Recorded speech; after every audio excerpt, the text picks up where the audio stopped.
won't back down. You could stare me up at the gates of hell, but I won't back down. All right, friends, today I'm here with Darren Star, a brilliant astrologer, and we're going to be talking about Venus. We're going to kind of do a little bit of a recap where Venus started because of its retrograde cycle in the year of 2025. And we're going to take Venus all the way forward till it is out of the shadow degrees, which was at 10 degrees of Aries. Hi, Darren. Hi, Parisa. How are you? I'm good. How are you? I'm doing good. What's been Yeah. happening? What's going on? We missed the monthly forecast, but here we are for this one. Yes, we did. Nothing much has been going on lately for me at least, but I am excited to see what the Venus retrograde does. It's going to make a lot of conjunctions and a few aspects here and there, so I'm anticipating on what this could bring on. Oh yeah. There's a lot happening. This is not like one of those retrogrades, the house before, even if it's going to ingress to another sign, it's empty. Mhm. This one's got Mhm. the nose, it got eclipses, Saturn, it's got all kinds of stuff happening. I will say this particular Venus retrograde is going to be quite unusual because it is going into two different signs, Aries and Pisces. It's making unusual conjunctions to planets that are also unusual themselves, like Neptune, Rahu. So it's going to be interesting because it's not often that you see something like that. Yeah, even with Venus conjunct the faster moving planets like Mercury, which is super common, Mhm. Saturn, that happens at least once a year. Yeah. But it's rare for it to be retrograding conjuncting those planets. So this should Yeah. be very interesting. Yeah, and the aspects that it's making, let's say to Pluto three times in a row through its retrograde, it's very rare, all the things that it's doing. So yeah, it'll be Mhm. fun to kind of go through this and see what we're actually looking at. All right. Shall we do you want to start us off where Venus stationed to start its retrograde? Because we're kind of Yeah, recapping to understand the whole dynamic of it, right? yeah, Venus will retrograde on the 2nd of March, which is interesting because that's when the Oscars happen. And Venus does represent things like rewards or accolades, being appreciated and rewarded for something. So And I it's thought, such a glamorous environment too. yeah, it's such a glamorous environment. I thought, wow, how precise and literal that is. So I thought that was very, very interesting. So yeah, the Oscars things, that was quite interesting. And women being rewarded. I know Zoe Saldana Woods got an award. Hmm. Mikey Madsen got an award. So I just thought that was like really cool and interesting. I know some artists have been more public with their music lately. Like I noticed artists like Lady Gaga, who is a Sun Aries. I have her chart somewhere in my archives, but I can't remember her chart exactly. But I do know that she's a Sun Aries, Gemini rising, I believe. She's coming out with new music, and the last time Venus retrograded in Aries, I forget what year that was, 2009, and that was also when when her career just kind of like took off. So I thought that was interesting timing how things come back in full circle like that. And I didn't watch the full-on Oscar, but I was trying to get some of the highlights just to be like culturally aware of what's happening out there. Like the Mhm. themes of them, both of them were very much female related things, like the movie that Demi Moore was in that had to do with Right. aging and the perception of woman as Hmm. that experience of like a woman and how we experience aging. And then the other movie was kind of like the Aries theme of it almost, because it Yeah, was yeah. looking at that whole like working woman's life and the hardships of that and what is that about. So yeah, it was interesting to just see like that Venus theme also playing itself out in the narrative of the two nominees for the best actresses. Yeah, I was also looking at Demi Moore's chart too. I'm just pulling it up real fast because Okay. I can't always remember what their charts look like at Yeah. the top of my head. But yeah, she was somebody that I was wanting to keep an eye on for some Yeah. reason. I think it was because she's a Pisces ascendant, and I Venus see. will go back into Pisces eventually. Right. But yeah. I thought the timing of all this was interesting, but you know what? That's kind of like the nature of Venus retrograde is sometimes things will happen, like Demi Moore not getting an award, and then later on, maybe you realize that maybe she should have or something. That was When a you talk in the media, right? She should have gotten the right, award. Yeah. that's something that I noticed with any planet that goes retrograde, where mishaps and mistakes happen, and then when again, retrograde is to retreat, to retract, and think back and look back. Then sometimes mistakes can be fixed, or Right. in her case, maybe she probably will get awarded for something, who knows? But Yeah. something like that, stuff like that does happen. Or sometimes people who get rewards, from Venus retrogrades in the past during the Oscars, um, the person who got rewarded later on, you find out that maybe they shouldn't have gotten rewarded because you find out something negative or scandalous or salacious about them. Right. So that's how Venus retrograde got inaugurated via the Oscars, which is a pretty Venetian kind of an event in a lot of ways. Yeah. Mhm. So do you have more to say about that one, or should we move on to the next? It was more of a personal thing, Yeah, yeah. but I think we could talk about it with the next thing coming up with Venus conjunct Mercury, which is Okay. technically gonna happen the exact conjunction on the 11th. Right. But they are very close to each other right now, and something interesting happened to me today. Okay. With this Venus Mercury retrograde in Aries. The sign Aries is what is really standing out to me. In the last talk, I think we talked about how Venus and Aries can have like a flipped reverse as far as gender role expressions happen when masculine planets are in feminine signs and vice versa. I was working out at the gym this morning, and Yeah. out of nowhere, this woman approaches me and walks up to me and she goes, "Wow, you're really in shape." And she's just like complimenting me. And I turned around, I'm like, wow, like that never happens to me. Like that was just It so should, but go on. thank you. I appreciate that. But I just thought, wow, like I've never had a woman like approach me like that. But again, it makes sense astrologically because Venus is in a masculine sign where women, you start to notice that more, where women are the ones taking on masculine traits, being assertive, being initiative, making the first move. Mhm. Even women who have this natally, like I've heard stories where women will say, "Oh, well, I'm the one who approached my husband." And Right. that's like the story of maybe a couple's love life or something. When you ask, "Oh, how did you guys meet?" It could be something like that, where gender roles get reversed, where the man is a little bit more reserved and the woman is a little bit more extroverted. Yes. Uh, and not to brag, but again, Venus and Aries had a phone number today. Just You're that. so And the girl got my phone number, and I was like, wow, this is my lucky day. that's so I'm like, funny. what is going on? Like two times in a row in one day. I thought, how awesome is that? I would love for Yeah. Venus to retrograde in Aries all the time. But you need Mercury there because you had that communicative aspect of it too, right? Right. Because Yeah.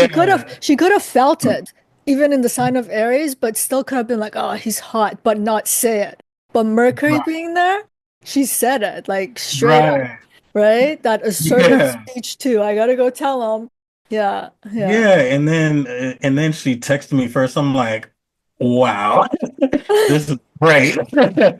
Yeah, that's pretty interesting. Yeah, all this happened in one day. So I'm like, wow, I gotta talk about this. Yeah, that's very literal. Like Very literally, literal. the symbolism's happening. Yeah. So Yeah.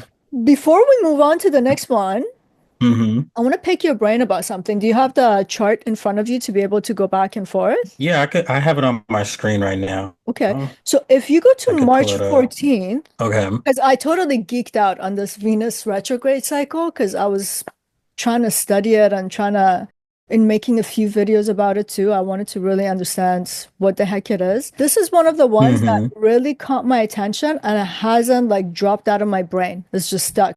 So if you go on March 14th, do you see how Venus is at 7 degrees and Mercury is at 9 degrees? Yes. And then do you see moon's in Virgo at 23 degrees? Yes. Okay, so moon is making an Antiscia with Venus. Oh, that's right. So It this is is. the eclipse. This is the exact same degrees as the eclipse. And Yes. it's making an Antiscia at 7 degrees with Venus. So I'm keep thinking, what is this promise? And I'm keep looking at the rest of the chart and all the aspects because Hmm. this is connecting this moment to the eclipse somehow, That's the so lunar true. eclipse, right? Yeah. So I'm wanting to know what are your thoughts on this? I wasn't prepared for that one. I wasn't prepared for it when I saw it too, and I saw this like a month and a half ago, and I'm telling you, it's still stuck in my brain. Still trying to figure out what is this because an Antiscia is all the sign have a mirror image of themselves. yeah, Okay, so that's true. it's showing where the light is balanced in the equinoxes, right? So there's a Yeah, certain amount of daylight and nighttime. So the Antiscia of the sign of Aries is going to be Virgo. And then let's say Mhm. Venus is at 7 degrees here. We just have to take a 30-degree mark, go -7, which will give us 23 degrees. That becomes the Antiscia point. Correct. And then the Antiscia point is telling us that there's some kind of a promise that is almost like a secret promise that is to manifest, but it's not out in the open. It's like the gods are conspiring amongst themselves that something is about to come into being without this individual being aware of it. So when I'm looking at the transits, I'm like, well, what is it? That is such a good Trying question. yeah, trying to read the mind of the gods. Like, what is this about? That is such a good point. If I were to think about the nature of moon and the nature of moon, Mercury and Venus, usually moon Venus dynamics usually kind of make a person, dare I say it, fall in love or kind of well love sick. That's something that I've noticed when the moon is involved. But it's an eclipse too, so and it's a South Node eclipse. South Node lunar eclipse. So that is very interesting, very deep, very karmic. Mm-hmm. Probably the it will probably feel like fated events. Mm-hmm. Like maybe it'll feel like meant to be kind of feeling. And it could feel like out of nowhere. Kind of like the phone number incident I had today. That felt like out of nowhere. Like out of Right. the clear blue sky. I wasn't expecting it or planning it. Just boom. Yeah. I don't know. That's very interesting. So maybe we can like bookmark that one and then wait for the Hmm. date to pass by. And then Hmm. next time when we talk, we'll be like, okay, what came up on the news or in our personal lives and just see what that Antiscia was trying to say. Right, because Antiscia is like the planets are, they have a certain eyesight to each other. It's kind of like aspects in a way, only it's more A of like a secret reflection, aspect. a secret aspect. Yeah, like some sort of reflection of one another. So yeah, Moon is being reflective of Venus's qualities and vice versa. Venus is acting like the moon. Mhm. Yeah, Yeah, maybe we can come back to that one when we do our monthly forecast and just briefly touch up on that one and see. So maybe I'll just bring it up in this video and then we can kind of brainstorm it and then come back because it's hard to say what it is, especially because of the fact that it's a lunar eclipse. It's not just the moon. right, right. That's what makes it interesting. Yeah. So that's why, okay, we'll ponder that one. Shall we go to the Mhm. next one? Yes, So what did you have in mind for the next movement? the Kazimi. Oh, the Kazimi. Yeah, that's on the 22nd. Usually with Kazimi's, And that's Kazimi. at, sorry, and that's at 2 degrees of Aries, 2 degrees Aries, yeah. So usually with the planetary Kazemi, they say the planet is at the throne of the sun. So the sun utilizes the nature of the planet that is conjuncting it and kind of wields its power as something that is, I don't know how to explain it, but it kind of like uses that planet to create something. So again, Sun and Venus, anything to do with the Venusian things is something that is like I'm having a hard time finding the words for this, but Can I try to explain? Because I actually have this Mm, in my chart. So I have it like okay. the Venus is combust, right? And the way my chart is positioned, let's say I meet the opposite sex, no matter Hmm. how hard I try in terms of like throughout my lifetime to look a certain way, I don't get the compliments because sun, it's not as a Kazimi point, but is in a degree where Venus is combust, right? So it's kind of getting the same kind of effect. But Kazimi is even more intensified because now the planets are at the same degree. But by virtue of having a combusted Venus, where Sun is sitting in Gemini and Venus is sitting just a couple of degrees before in the sign of Taurus, before the Sun. So what Hmm. I always get if I'm going to get a compliment from the opposite sex, it's always like, I love how you Mm. speak. I love our conversations. Like as a young person, now I don't mind. But when I was like in my teens, I was like, man, I'm ugly. Like no one ever acknowledges like, oh, she's pretty. Do you know what I mean? That Yeah. Venetian quality was getting combusted by a sun that was sitting in the sign of Gemini, which is known for its communication, not its appearance. Do you know what I mean? Not its sensual components. Yeah, like the typical cliche things that Venus would like and want, like Yes. its attraction. So yeah, that is such a good way to explain it. And me, I don't have anything conjuncting the sun Yeah. like most people do. Most people have Sun Mercury conjunctions, Sun Yes. Venus conjunctions, and I'm one of those rare people who don't have any of that. Planets are kind of far away, which is kind of rare. But yeah, And that's it's a kind of very nice yeah, when they're not because clustered together. right, because that means the planets are not being blinded by the sun. So yeah, that makes sense. The nature of Venus does get a little bit more blinded, and the only recognition that it gets is what the sign that the sun is in. And I always have a hard time explaining that, but you explained it just right. Yeah. And being in a sign of Aries, maybe, let's say, just as a broad example, let's say you are of the female gender and you really want Hmm. to be appreciated for your like your sensuality and all of that, but in the sign of Aries, your partner is appreciating you for what you do. So you actually Hmm. feel like what about that feminine aspect of me? What about just who I am? But Hmm. the sun's bringing out, especially as an exalted sun too, right? Yeah, this is a strong sun. So yeah, Yeah. it's going to be really a dominating force. So maybe like instead of getting complimented for the beauty or the creativity, Mhm. you get complimented for your independence. Like, wow, that's a strong woman. Yeah. And most women, don't necessarily want to be complimented how strong they are. They want to be softer and feminine, but that may be the kind of compliment that you may get. Yeah. And you know how I see this? This is like this this is the imagery that is bringing to my head. So there's this two people who've been married for, I mean, they've been a couple for like 5 years. The person who has a greater identification with the female gender or one who is female, they're like, I can't wait for this guy. He will never propose. I have to do it.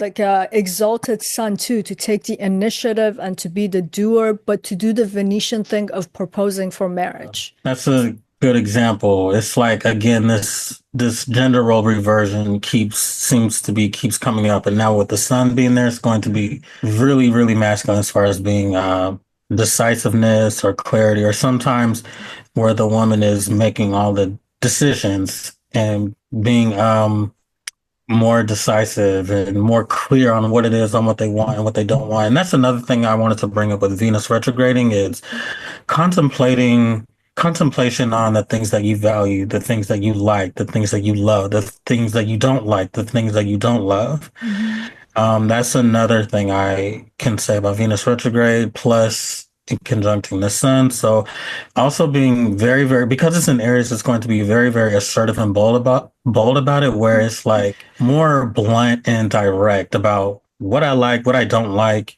It could be that sort of thing, regardless if you're a man or woman. It just brings out that side of someone where they say, I don't like ice cream. I like these treats, or I don't like that color. I don't like blue. I like red, like that kind of energy where you're more blunt and outspoken about the things Yeah. that you enjoy. Yeah.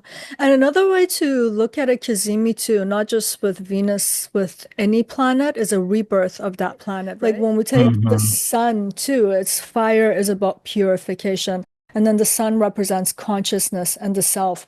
So in terms of like coming to, and then just to piggyback of what you were just saying, this is a kind of getting a purification of some sort of a self-understanding about, hey, these are the things that I absolutely love, and here are the things I absolutely hate.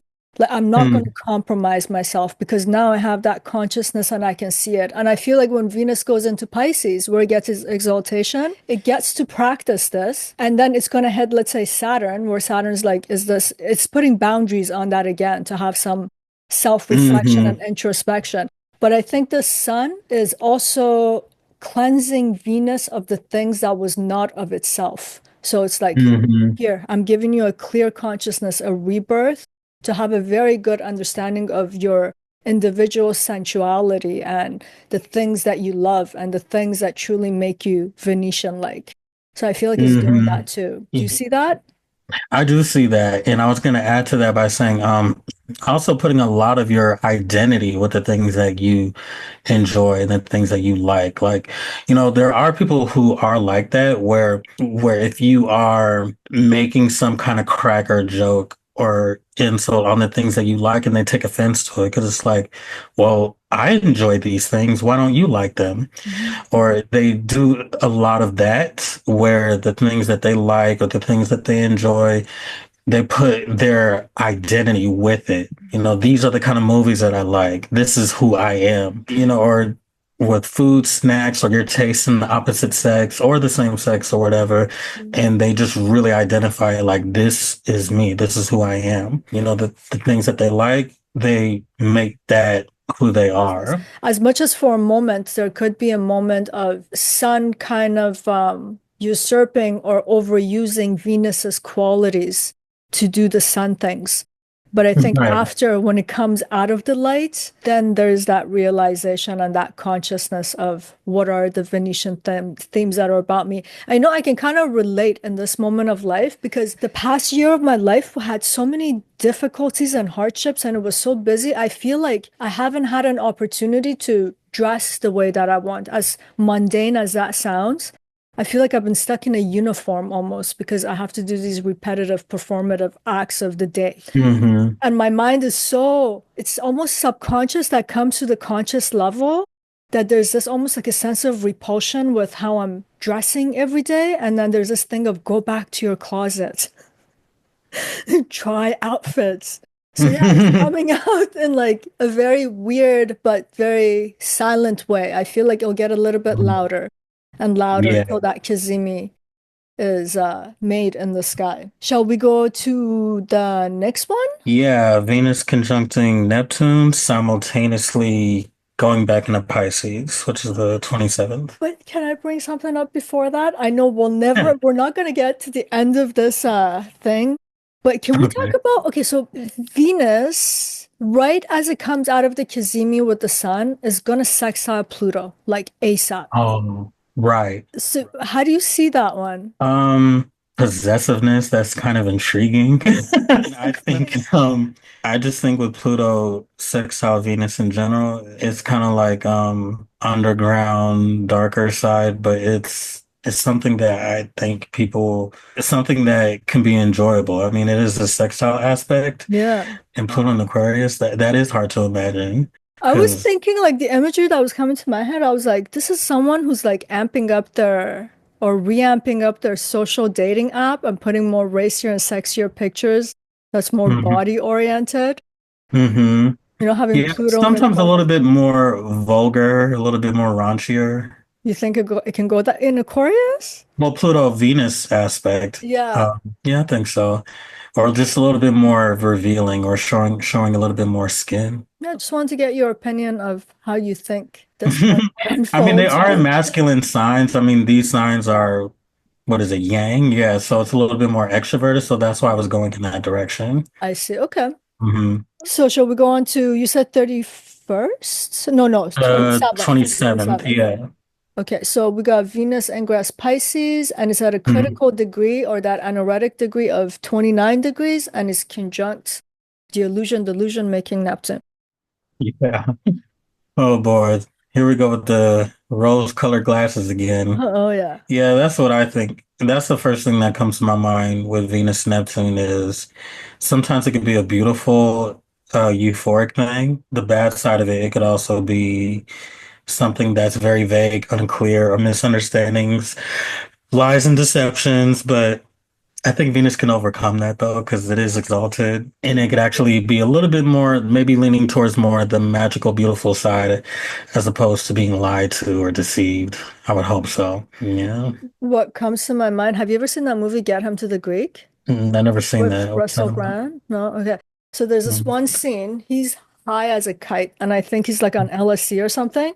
Mm-hmm. And then he's at a place and everyone's in a rush to go, and this guy is just like touching like sensually and just petting the wall because the wall was made out of like some sort of an animal fur that was soft. And it's like, this is so soft. So I think of Neptune as like being on LSD, but trying to get that like sensual aspect of it, which is Venus. But yeah, I think considering this is how I'm seeing this conjunction, considering that Venus is going from its exile in the sign of Aries to a sign that it's very supported. And Hmm. then coming with Neptune, I just see this as like a moment of ecstasy of coming back home almost. You know, you've been on a very rough and a rugged trip, and then Hmm. you just feel tired and grimy. But the minute you actually come to an environment that's conducive to your nature and supports you, it has a genuine Hmm. sense to it. There's a nostalgia to it. So I'm Hmm. seeing kind of Venus coming back into the sign of Pisces, getting that kind of a feeling because it's in an environment that supports it. But at the same time, this can also be an overindulgence of that nostalgia, which makes you lose touch with reality and Reality. too. Yeah, which Yeah, Saturn will totally. remind us shortly thereafter. Shortly there. So it's short-lived for sure. Yeah, Yeah, it's gonna be that feeling of like this super surge of highness and yeah, sleepy dreaminess almost like this beautiful poetic feeling. But then it's short-lived because Saturn is coming right behind it. And it kind of, again, it gives that bubbling anxiety feeling like, oh, let me not do this for too long because yeah, I'm too high. I'm way too high. yeah, So I'm way too chill. I'm way too relaxed. I'm too much in the zone. I need to get some work done. Yeah. Or it could also be that, that indulgence, that temporary indulgence is like, okay, I'm just going to indulge for one day and then the next day I'm going to be yeah, disciplined. I promise myself I'm going to be disciplined yeah. to bring on that feeling. And then another thing that comes to mind, because it is at that critical Gandanta or anoretic degree, 29 degrees, and because I'm only saying this because Neptune, within matter of days, is going to pop into Aries for the first time. And this is Neptune's long journey through the sign of Aries. So I feel that even this Venus retrograde is like the universe conspiring to send a message to Neptune from Aries, like where it's going. So Venus kind Hmm. of got almost halfway through the sign. It got a feel for what this Aries environment's going to be like, this eclipse that's coming up, what's ahead. And I feel like it's almost acting as a messenger to Neptune, just briefly passing right over it. It's like giving it a Hmm. secret almost, like this is what happens in Aries. It's Hmm. been a long time since you've been there, you know? And then Hmm. off it goes again. And then shortly after, Yeah. Neptune pops in. Yeah. And Venus is probably presenting it to Neptune in a way where it's probably beautifying it or it's being more pleasant and not being so negative or Mhm. and Neptune is probably anticipating it to be a pleasant experience, but Saturn is going to be joining it. The cranky old Saturn has to show up. Yeah. So Neptune may think it's going to enjoy Aries, but Yeah, then Saturn is going to have Neptune on a leash. Like you yeah. can't do whatever you want. Mhm. I'm going to keep an eye on you for a couple years and then I'm gonna let you go after that. Yeah, Yeah. And ground you then in reality. Yeah, yes. Saturn is gonna give Neptune a reality check too. It's like I'm coming with you. It's kind of like a child who's excited to drive for the Yeah, first time. Parent, it's like I'm coming with you. You're not yeah. gonna just jump in the car and go driving. Like I'm gonna be with you first. And as soon as I feel like you're responsible enough to drive this vehicle, then I'll let you be on your own. But for the next couple of years, I'm sitting right here with you, watching you. Just I see that from another perspective too, in a sense that considering Saturn becomes debilitated in the sign of Aries, so Saturn loses control too. So it's almost, Hmm. it could also be seen that Neptune's getting a free reign to be reckless almost. Because Saturn in Aries Yeah. can bring recklessness also, because you don't have the limits and bounds anymore. Saturn becomes weak in that sense, right? So it's like, Yeah. which way is it going to go? I feel like when Saturn's in the superior position to Neptune, so it's just entered and Neptune's been in there for a minute, Saturn's going to have the reins on Neptune. But as soon as it passes Neptune, Neptune's like that troublemaking kid who like sneaks Hmm. out middle of the night. Yeah, again, like Saturn. is considered to be old age and Aries is a Yeah. youthful sign. So sometimes there are parental figures who act very immature. Hmm. So it could be like that, Hmm. where a parental figure is immature, childish, and not every parent is a good parent either. So that's something to keep in mind. Or sometimes overreacting. You know, Aries can be dramatic. And with Saturn being there, it could be like dramatically cautious to the point of where it's not necessary. It could be too harsh, too cruel at the wrong time, Yeah. and then chill and reserved also at the wrong time. You know, where you should be cautious is when you're not. And the times where you need to chill out is when you're overly guarded, overly cautious. Like you get it Yeah. kind of backwards. The dignity of it loses dignity there, so it doesn't act out the way that it's supposed to be. Yeah, thank God we only get Saturn in Aries once every 28 years. Yeah. So take it away. We got March 31st, Venus hmm conjunct Rahu at 27 degrees, right? Yeah. So what are you thinking? Rahu tends to amplify or exaggerate, so I feel like it'll just exaggerate the qualities of Venus. And this is another planet or node, I guess you should say, where the qualities of Venus kind of get distorted. Mhm. Neptune kind of can distort things too, but not like Rahu. Rahu makes things more bigger, louder, more in your face. And I feel like Venus will be kind of like just very extroverted in some kind of way.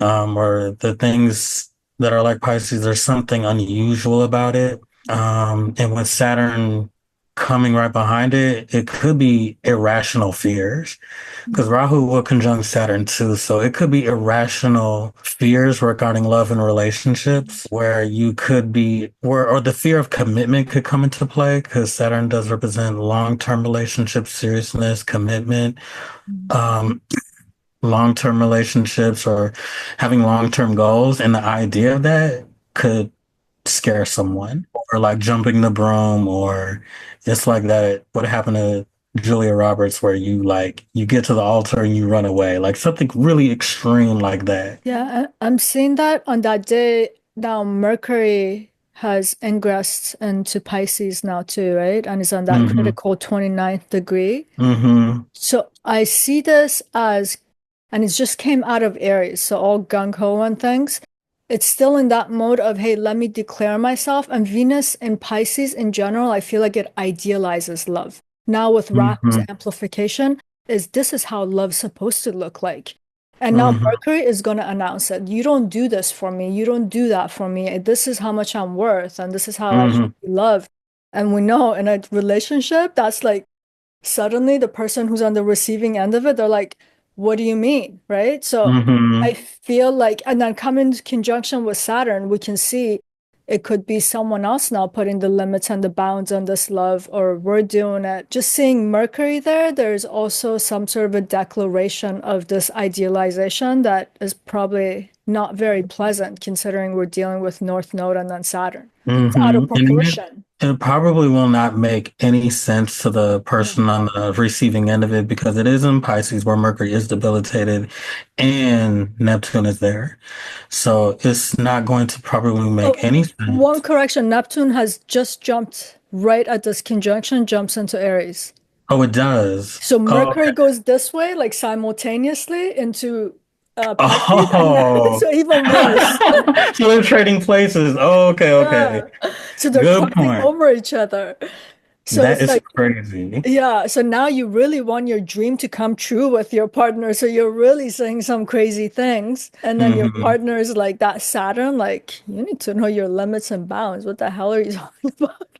I know it probably will be like that. Like, what in the world? Or probably unrealistic expectations too, because Saturn has expectations, rules and regulations, and with Rahu there, the expectations may be too extreme, too high, or there's too many limitations, too many boundaries, and it's like, man, I can't do anything in Yeah. this relationships. And sometimes that does happen with Saturn Venus combination. With Rahu there, it's gonna make it even more so. Yeah. The commitment aspect is great, where it's just it kind of ices everyone out, but it's just you and that person. But it could be an extreme thing or extreme cases where like you can't talk to your friends anymore. Yeah. because Mercury does represent friendship, or you can't talk to this person anymore, or the person could be going through your friends list on Facebook and Instagram. It's like, who is this person? Who is that person? And Yeah. it's just excessiveness, because Rahu is excessiveness. And or there could be other situations where you're on the outside looking in. That happens a lot with Venus Saturn combinations. It's either you're really, really in it, like too much in it, or you're too much out of it. Like, why am I surrounded? Like, you start to notice you probably have a distorted view of relationships where it just feels like everybody's in a relationship but you. And it can make you feel like that. Like, man, I am always alone. I'm always single. And everywhere I go, I see couples, couples, couples, couples, couples, like committed relationships, not just hookups, but committed relationship, marriages.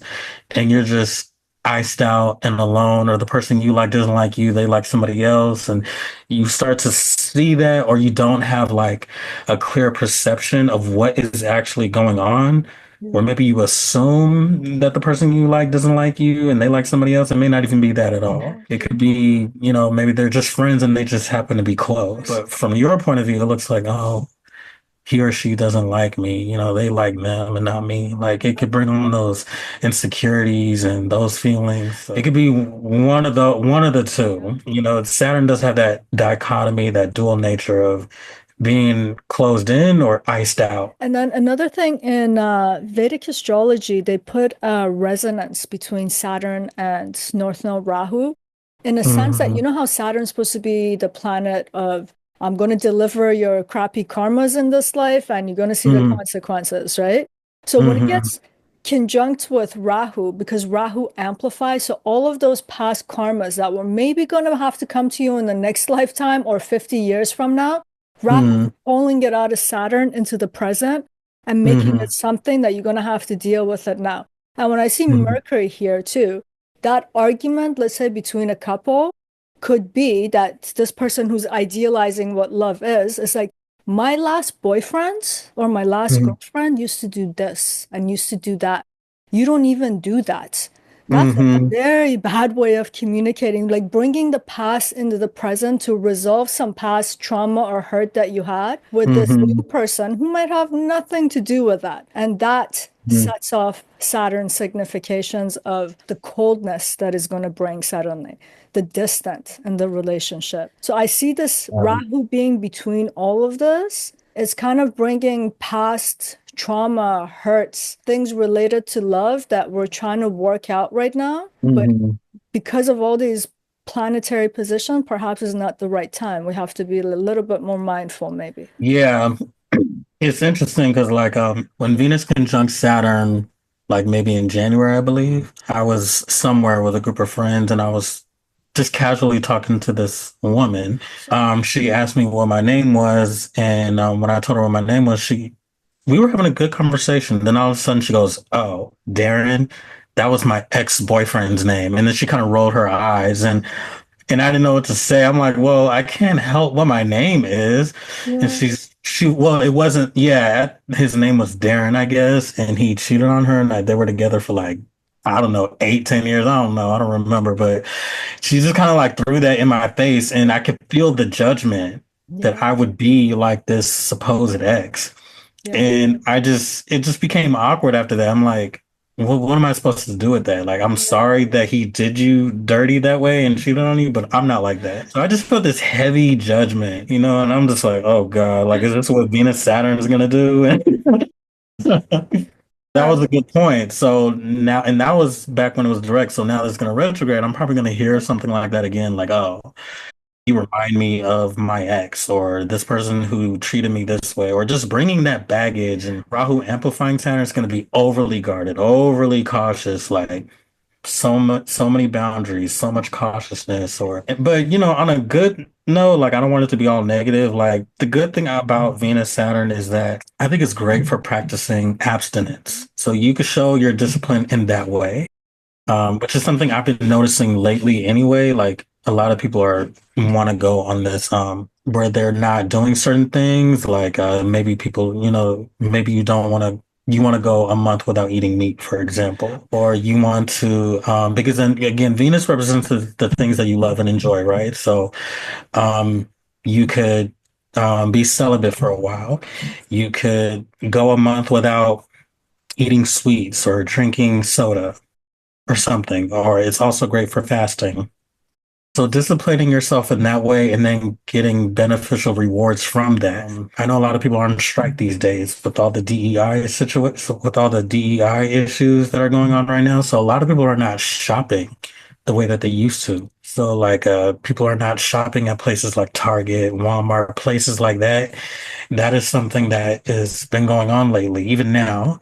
So I feel like that is going to get more and more intense when Venus conjunct Saturn. And I feel like we'll start to see the results of that, of people not shopping and going to places and buying things like people normally do in our everyday lives. Because this is kind of unusual. People not shopping at Target, like everybody goes to Target. Not anymore. So that's something that I feel like we're going to see a lot more of that. People really, really buckling down and disciplining themselves by not eating certain things, not doing certain things, not going out to certain places, not buying from certain places. So some places will be losing a lot of money because Venus is also a currency. So there could be a huge loss there too. And again, Saturn can also be, what's the word I'm looking for? Discriminating, where discrimination where I will go here and shop here, but I'm not going over there, or I will do these things or associate myself with these kind of people, but I'm not going to associate myself with those kind of people. So Saturn can be the nature of Saturn can be like that sometimes, that or icing out certain things but being inclusive with other things or people. So I could see that happening, or a lot of huge criticism with women. That could be a thing too. Discrimination towards women seems to come about. So all of those things come to mind. Yeah, when I see Saturn and to talk about some positive attributes, I mean, it's always uncomfortable when you put Saturn with even though Saturn and Venus are friends that have that planetary friendship, it's still uncomfortable for Venus, right? Because it has Yeah. to tone it down and dim it down.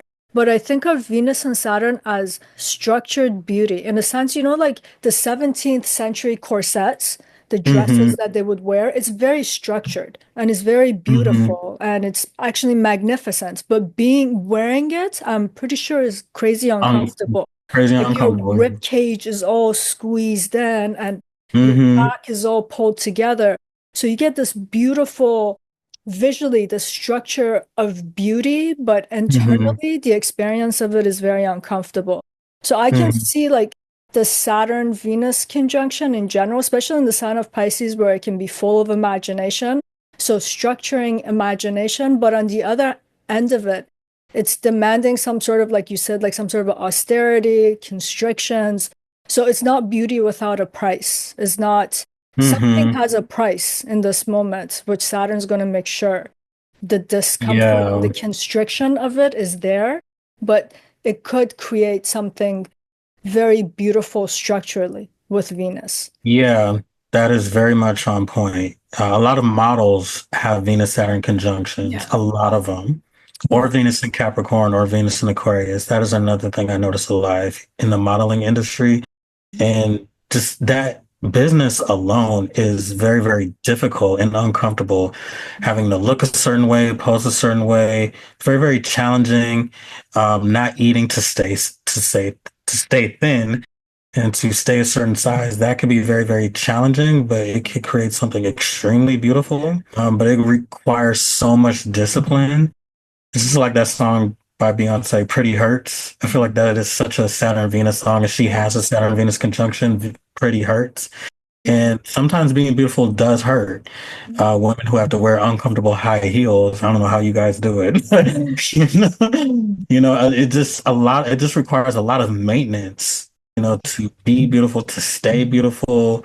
I get lazy just getting a haircut once a week, so I can't even imagine what it's like for women Yeah. constantly, all the time. And also, on the other flip side of it, sometimes it can also dim down the cliche typical things about beauty, where it's not loud and proud like Venus and Leo, for example.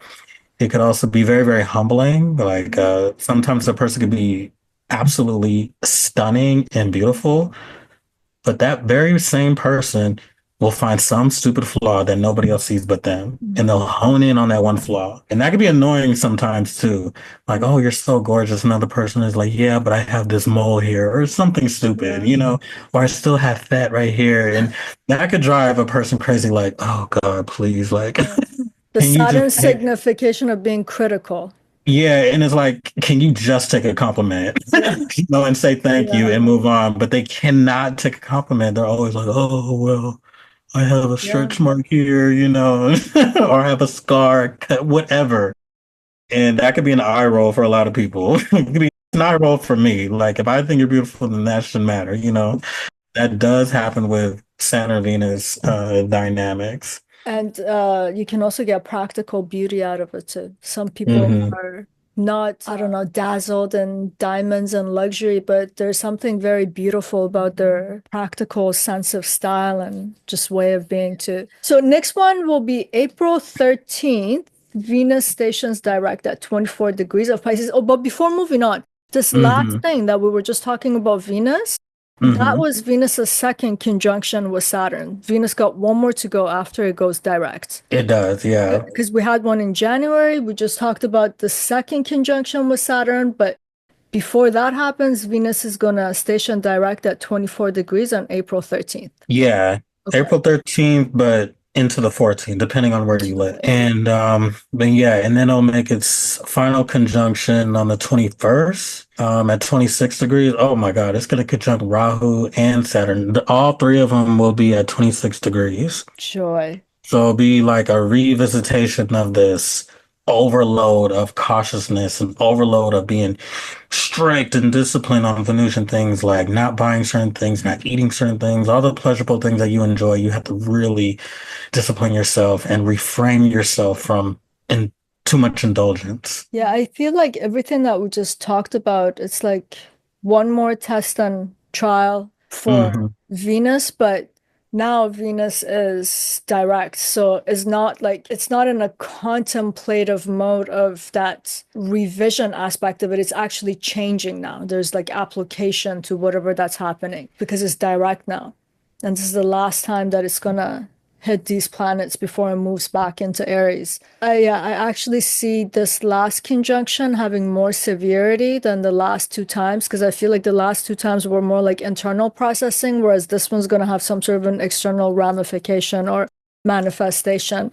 It has real life application. And I feel Hmm. like anything that happens after that lunar eclipse in Virgo, which is way before this, Hmm. it's keep pointing our attention to where's a real life application for things, you know? It's like, Hmm. how do you actually do things? And I think Venus is struggling here right now to understand, let's say in a sign of Pisces, that it has a dream or a wish or some sort of a fantasy or something that is imagining that it wants to do. And then Saturn's a reminder right now of like, what's the real life application? And Venus needs to figure it out before it goes back into Aries to do the act, to do the actual deed. So I feel Hmm. like this is one last time of getting some sort of a clarification, which is super loud because Rahu's also Hmm. there. If Very Rahu loud. wasn't there, it wouldn't be so loud. It's like someone Hmm. screaming now at Yeah. Venus. Yeah, Rahu is very, very loud, and Saturn, interestingly, is not loud. So, from what I've seen, is that even when people who have this natally, sometimes they go too extreme with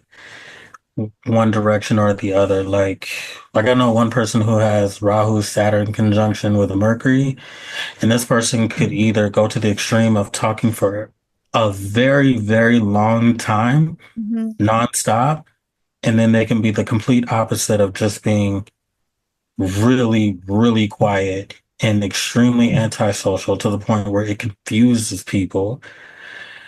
Um, yeah, so it could be very extreme that way. I think that's why Saturn can be kind of confusing a Mhm. little bit too, because it can be it can go one way or the other. And another thing I was thinking about is Rahu North Node has a lot to do with power and it's an anti-authority kind of a planet. And Hmm. Saturn is kind of anti-authority and it challenges power. So having Yeah. Venus, this feminine principle related to that receptive nature of things or to woman population.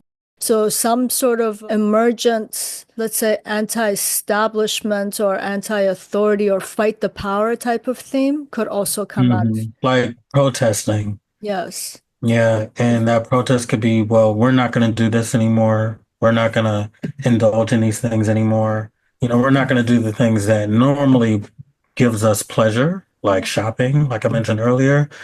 We're not going to do those things anymore. And I think that it's going to be more in your face when Venus gets closer and closer and closer to Saturn. This is also looking like one could extract the imagery of I think this has been ongoing, but there would be an intensification of it, like for a woman to say, "Don't tell me what I ought to do with how I Hmm. look or my body." Like, who are you? Because you're in a position of power, you're telling me what the standard of beauty is. No, I tell you. So it wants to Hmm. define it itself, but it seems like it's struggling against something else. So it's not like an easy peasy Venus in Pisces. Oh, this is so pleasant. There's a Yeah, it's like being in a pleasant environment with a nagging partner with you, or partners. One is loud and one is reserved and a Scrooge. cranky. Yeah. Yeah.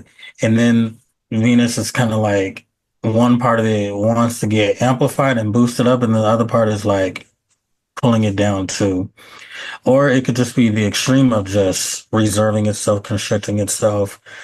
And sometimes all of that can be a little bit too unhealthy. Um, like sometimes when I go fasting, there have been times where I fasted for too long Mhm. and I got sick. So sometimes that extreme discipline is not always a good thing. So Mhm. be mindful of that too. You have to give a little bit of something. Yeah. So don't forget that part of it. And I was just thinking, like, in this moment, when Venus is making these conjunctions, what's coming up on the following days? Because I always like to see the chart as like an unfolding story that's not just so concentrated on one planet. Like the whole chart is saying something about some sort of a mood or a mode. And here, is it the next day? One second. So 3 days later, Mercury goes into Aries. So the communication gets its assertiveness back. And then one day after that, on April 17th, Mars goes into Leo. So there's this thing of almost like Venus is being restricted and or is fighting the power structure of something. And then you see this explosiveness in the chart with, and the sun's exalted too at this point, is still in Hmm. Aries. It's like the day is getting some sort of a power. So there's this like a weird dynamic at that midpoint to the end of the month of Venus being pulled into these two weirdos in the sign of Pisces, which is not external either. And then the Hmm. rest of the chart in the coming days are just lighting up with so much action and being inceptive and a lot of power. So the power is Hmm. being expressed and like channeled in the coming days Hmm. after Venus goes through this. And then what do we got? Hmm. Oh, Venus ingress into Aries with Neptune. Yeah, along with Neptune, yeah. And they'll conjunct together May 2nd, actually, on the first degree of Aries. Right. The ingress is on the 30th, and then conjunction you said is on The 2nd of May. Yeah. So now Venus is with Neptune and it's telling Neptune, see, I told you that it was like this here. I told you so. Yeah. Yeah, Neptune is a different game altogether in the sign of Pisces. So Venus conjuncting Neptune in the past for the past 14 years in Pisces Hmm. was something very different than Venus in its own fall, now coming to conjunct Neptune for the next 14 years. Going to be very interesting. I'm actually looking forward to see what Neptune has to say about being in Aries. Yeah. Because the last time Neptune was in Aries, it was in the 1700s. And that was a totally different time in a different world. So I can't imagine what it would be like in modern times. See, and that's what makes outer planet transits harder to describe or anticipate what's to come because they take so long to get to the next time. By the time it gets there, it's a whole different generation. It's a whole different world that you're living in. By the time it reaches back to the sign that it was in hundreds and hundreds of years ago. Like Pluto in Aquarius now is different from Pluto in Aquarius in the 1800s or 1700, whatever time it was. Yeah.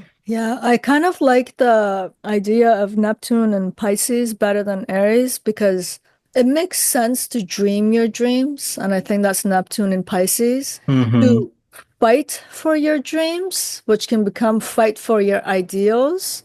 It can Hmm. actually indicate a lot of war-like situations, I feel, for your dreams, for your ideals, arm for Hmm. your what it is that you imagine. And so because it's got an action orientation to things that are supposed to stay in the realm of the abstract with Neptune, and we're trying to make the abstraction real. But then again, on Hmm. some other part, life becoming a little bit more sci-fi, we're getting applications now for that aspect of it. That dreamy hologram that used to be a hologram is going to be on your in your living room, your television, where the characters are like 3D live in front. And then we got Pluto and Hmm. Aquarius too, and then Uranus and Gemini. Hmm. Pretty much all the masculine signs. So I feel like we'll be living in a world that is a little bit more on the yang side, Yes. of which things are a little bit more out there in your face, more outspoken. But for years, it's been kind of, they've all been in feminine signs, Pluto and Capricorn, Uranus and Taurus, Neptune and Pisces. So it's been like a thing of where things are a little bit more introverted or requires a little bit more investigation or intuition. Mhm. Um, I even hear women complaining about how men are not as masculine as they would say, like in the old days, for example. Someone brought that to my attention with the outer planets being in. I don't know if the outer planet have anything to do with men or women, but I'm saying, but Yeah. that's something that it's been a lot of complaints, and I was thinking, well, the outer planets will be going masculine signs too, so maybe Yeah. things will become a little bit more on the masculine side now, because it does seem like the world is a little bit more feminine. I don't know if that's the correct thing to say, but I don't know how to describe it. But it just seems like people are a little bit more sensitive these days on like you can't joke a certain way like you used to, like let's say 20, 30 years ago. Now people are a little bit more touchy, but I think people will start to get out of that feeling, you know. I mean, some things, I'm glad that some things are not being said anymore, and some ways is good. Because some of Some the ways are things good, people yeah. used to say 30 years ago, it's like, thank God that they don't. But yeah, there's this thing of, Right. yeah, I feel that everyone's muting each other for the past, especially let's say decade. So Hmm. society's putting people in a state of suspension, people putting each other in that state of like the suspended space of don't act. And it's gotten to a point, Hmm. it's like, don't even have that thought. Keep it to yourself. If even Hmm. if hopefully it's not even in you, but if it's in you, keep it in yourself. Now with these like Aries, the sign of Aries, we're gonna come out of that state of suspension. And what worries Hmm. me is that I hope that some people who shouldn't have been in that state come out and make their voice known, make their inventions known, because they were just got pushed into the background. But at the same time, it's not like the universe is selective. Nature doesn't seem to give a damn. So it's like the bad guys are also going to come to the forefront. Yeah, the world getting back into an active state means a lot of external expression, and I feel like some of it will be good, some of it will be horrendous. Yeah. I feel like this is gonna be another rough decade. Like when I look back in the past, I always think, God, the 2010s are horrible. I Yeah. can't wait for the 2020s. And then when I discovered astrology, I'm like, oh my God, look at 2020. It looks awful. Yeah, that's It just, crazy. I just cannot see when we're gonna have good times again. Like, can we go back to the 90s? Like, what the trends were like back then? That was such a good time. The nostalgia of the past. Yes. Yeah. Yes, but I also think this is symptomatic of getting some years under your belt too. I feel like Hmm. once when you pass the age of 20, life will never ever again be easy because of the kind of Never. consciousness you come to have when you were 20 and let's say you were watching the news, you just like brush it off like whatever. Hmm. But now you're like, that's injustice. What is happening? So yeah, I think even in our own personal lives, as like we get another black belt of life year after year. Life, Hmm. yeah, it just seems things are getting more difficult, more complicated, which Yeah. is crazy. And I think we said nothing about Venus conjunct Neptune in Aries, but that's okay because we got 14 years to talk about.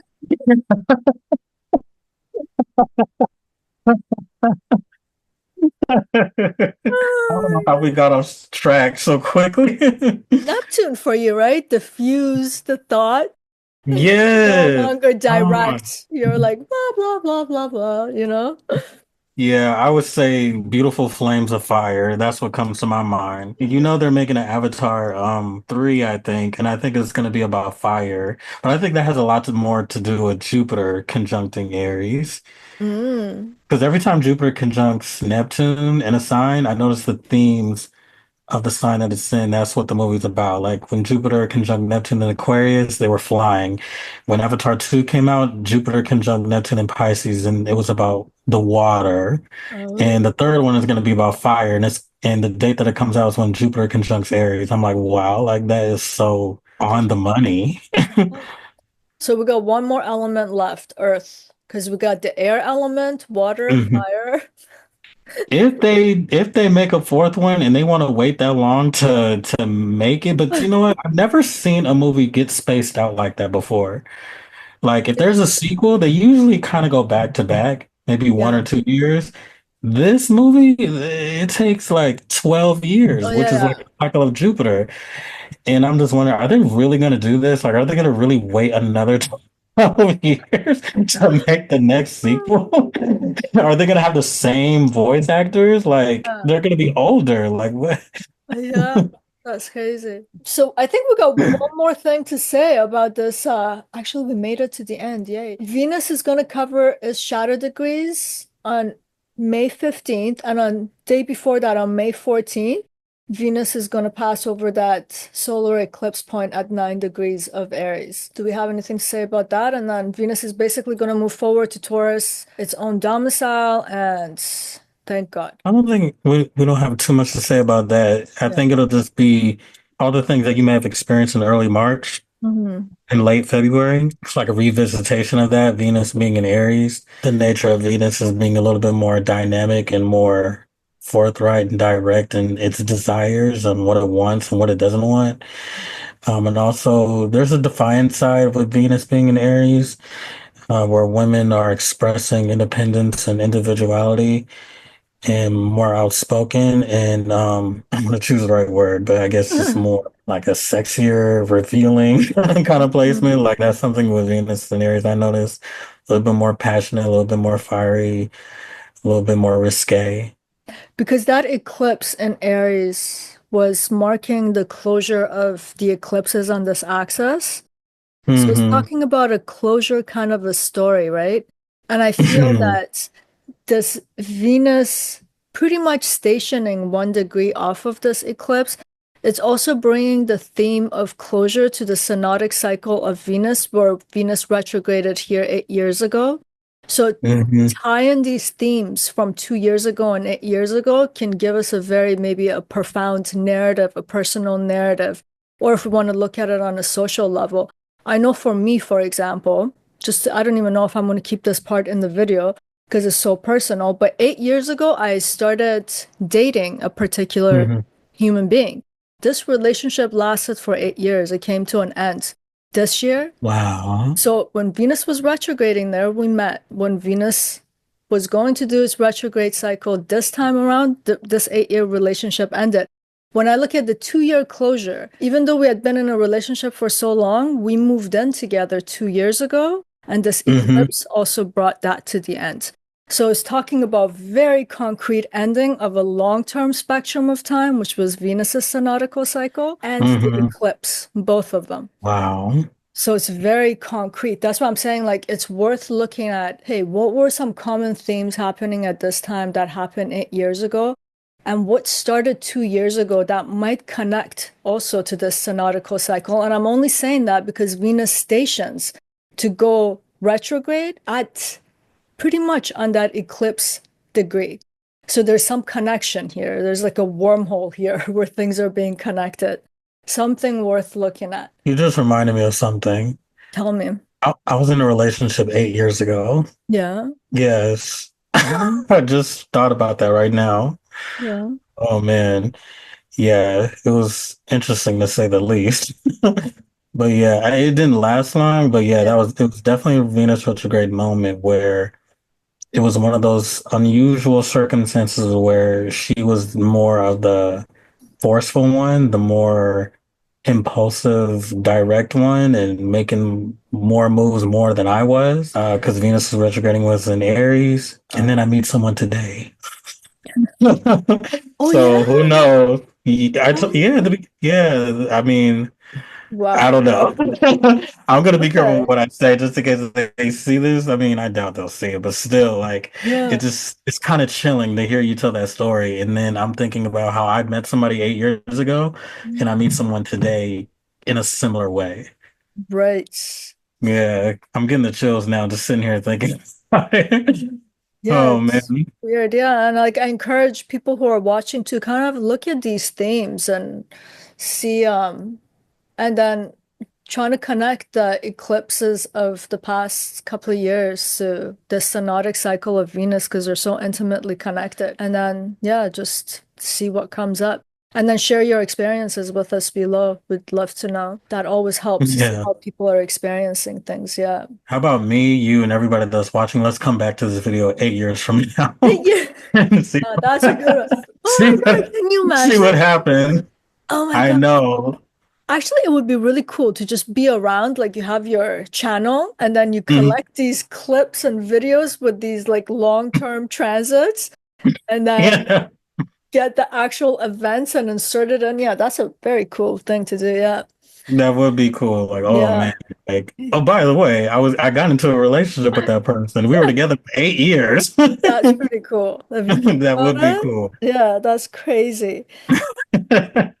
All right, I think we made it to the end and we made time. So I don't know, Mhm. do you have anything that you feel like we should definitely know or think about? I think we pretty much covered everything for Okay. today. We're planning to come back and to do the, what's next month? I'm losing track of time. April. April. To do the April forecast. And hopefully we can get some episodes like this in the middle too, and we can have more discussions. Because I don't know if you feel this way. Sometimes as astrologers, we're kind of lone wolves because Hmm. people around us don't do what we do. So when we actually talk, it's like the brain is constantly lighting up in a different way, which is really nice. Yeah, and refreshing because it is like another language that only a few people can speak, and it's hard to find other people who speak that same language because your immediate surroundings is just like your friends and your family, and you're the only one that like secretly knows stuff, and you're just observing them and the world around you, and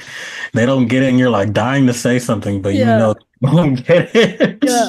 it. But you know what most people do know? It's like, you know how some people It's getting can, there. It's getting popular. no, Yeah. but I was gonna say the version or the fluency of the language is like saying like hola or bonjour, like just hello, because they just know their sun sign.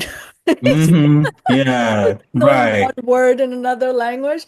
But yeah, it's very but it's very Hmm. almost fluent and you can actually talk and make sense to each other. Yeah, I'm Yeah, very and grateful. occasionally you'll find somebody who is slightly advanced. They're like, "Oh, I've heard of a moon sign. Like, I know my moon is this, and I know my rising is that, but I don't know the rest." Or they Yeah, may not know what houses are, or they don't know what aspects are, yeah, but they may know their top three or something. that's true. All right, should we wrap it up here? And then we're definitely coming back for the April forecast, and hopefully we can get more episodes in between. Yes? Yeah, yeah, that would be cool. Thank you so much for doing this today. It's always a pleasure to talk with you. Yes, it was a pleasure as well. Thank you Thank for you. having me. Thank you. And that's it for today. Much love. Till next time. I will stand my